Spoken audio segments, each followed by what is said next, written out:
पण तुम्ही जो मुद्दा उपस्थित केला की खऱ्या अर्थानं तुमच्या कृतीवर एकाही देवतेनं आक्षेप घेतला नाही, तुमच्या कृतीचा जाब तुम्हाला एकाही देवतेनं विचारला नाही, म्हणून तुमची कृती धर्माची हे तुमचं विधान माझं मानवी मन तरी ग्राह्य मानणार नाही. कारण तुम्ही बोलून मोकळे झालात.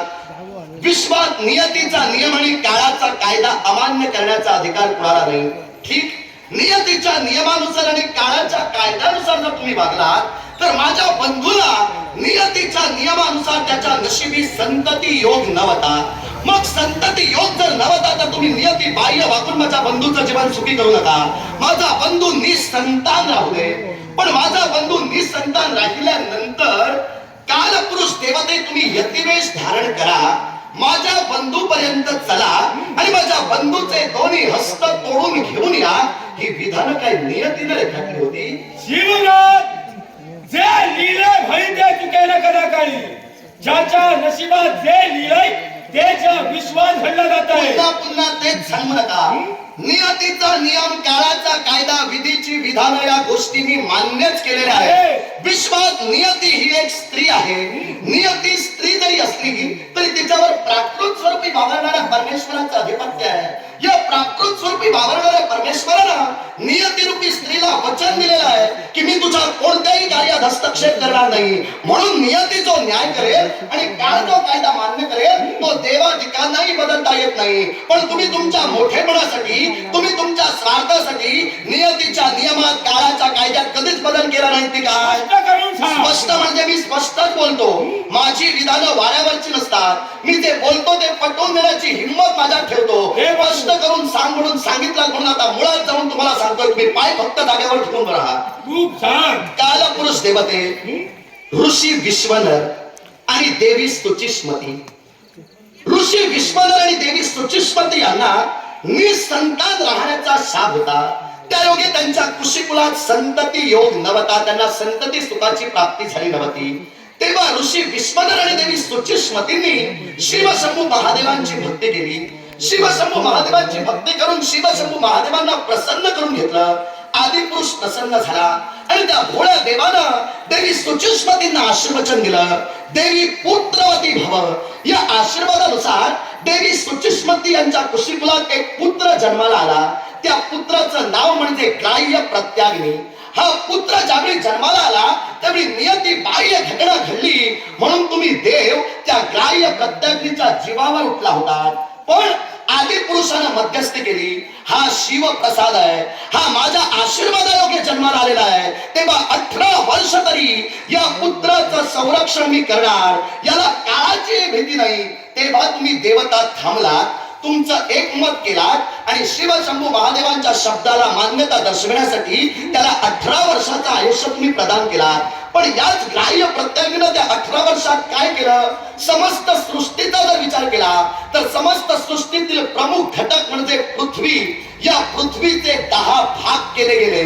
ज्या 10 भागांना पृथ्वी तलावरचे 10 खंड म्हणतात. भरतखंड, पुष्कर खंड, हरिखंड, रम्यखंड, सुवर्णखंड, इलारुत्त खंड, किन्नर खंड, केतुळा खंड, बद्वाक्षर खंड आणि 10वा खंड म्हणजे काशी खंड.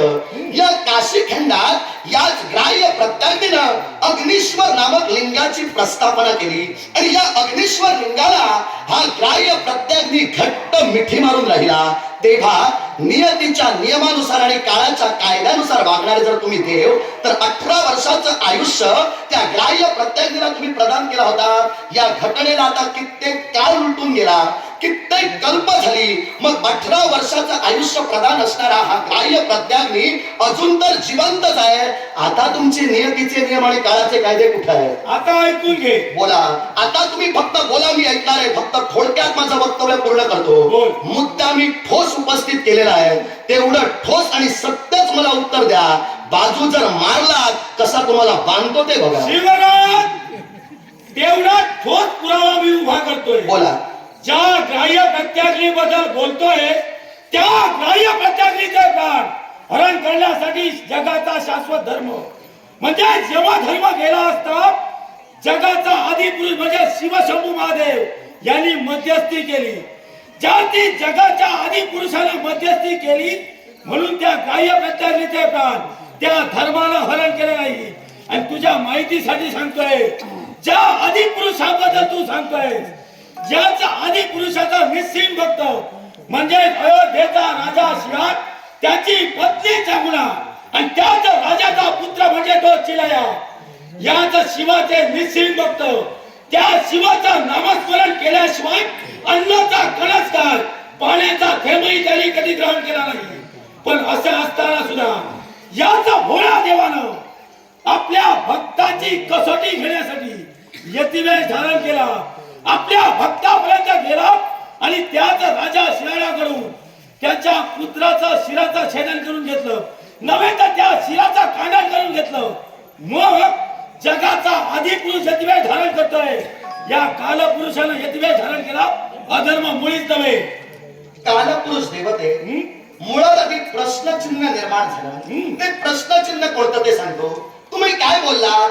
आदी पुरुषाने यतिवेश धारण केला, मग मी यतिवेश धारण केला, यात माझा अधर्म कसा?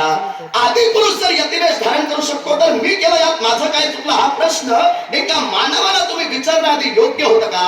मुळात आधी मला सांगा, तुमच्या देवादेवातच तुमचा आधी एकमत नाही की का? तुम्ही काय सांगितलं? आदी पुरुष जर यतिवेश धारण करतो तर मी केला, यात माझं काय चुकलं? तुमचं काय चुकलं ते आता तुम्हाला सांगतो. आदी पुरुषाने यतिवेश धारण केला, राजा श्रिया, पत्नी चांगुणा, पुत्र चिलया यांची परीक्षा पाहिली.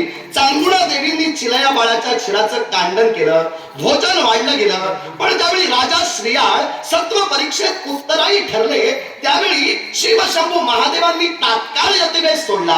यतिवेश सोडून आपलं मूर्तिमंत स्वरूपाचं दर्शन दिलं, चिलया बाळाला जिवंत केलं आणि राजा श्रियाळ पत्नी चांगुणा पुत्र चिलया यांच्या जीविताचं कल्पोक्त फळ त्यांना बहाल केलं. मग आदिपुरुषानं यतिवेश धारण केला म्हणून जर तुम्ही केलात, तर माझ्या बंधूनं ज्यावेळी आपले दोन्ही हस्त तोडून तुमच्या हाती दिले, त्यावेळी माझा बंधू तुमच्या सत्व परीक्षेत उत्तराई ठरला. मग त्या क्षणाला तुम्ही यतिवेश सोडायला हवा होता. तुम्ही हात जे घेऊन गेलात ते पुन्हा जागाच तुमची. ऐकून घे म्हणजे आता माझा बंधू आता ज्या यातना भोगतोय, या यातनांना जबाबदार कोण? या विश्वात वेळेला महत्व आहे.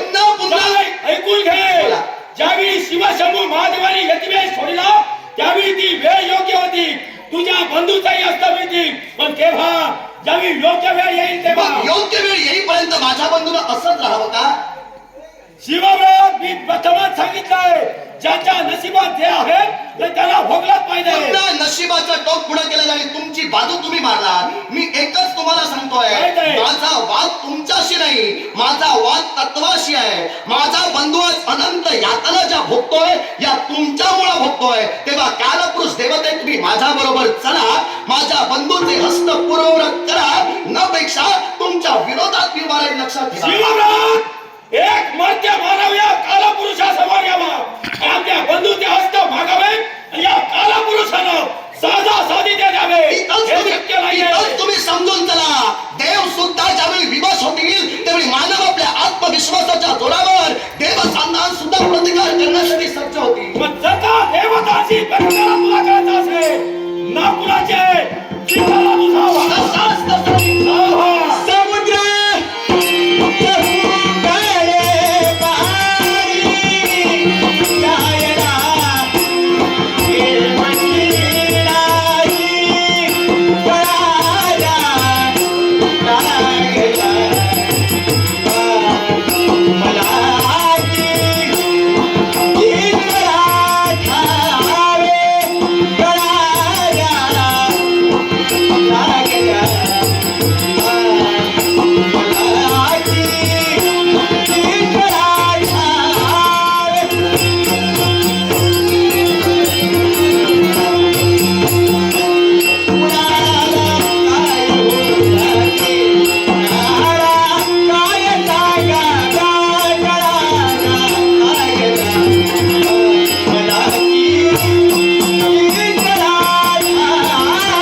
सर्पाच्या डोक्यात धडकलेला सुराग्नी हा 12 वर्षांनी थंड होतो, पण माझ्या मनात निर्माण झालेला देवतांबद्दलचा उद्रेक जोपर्यंत माझ्या बंधूचं जीवन सुखी होत नाही तोपर्यंत शांत होणार नाही. देवा देवा हो, येतोय तुम्हाला प्रतिकार करण्यासाठी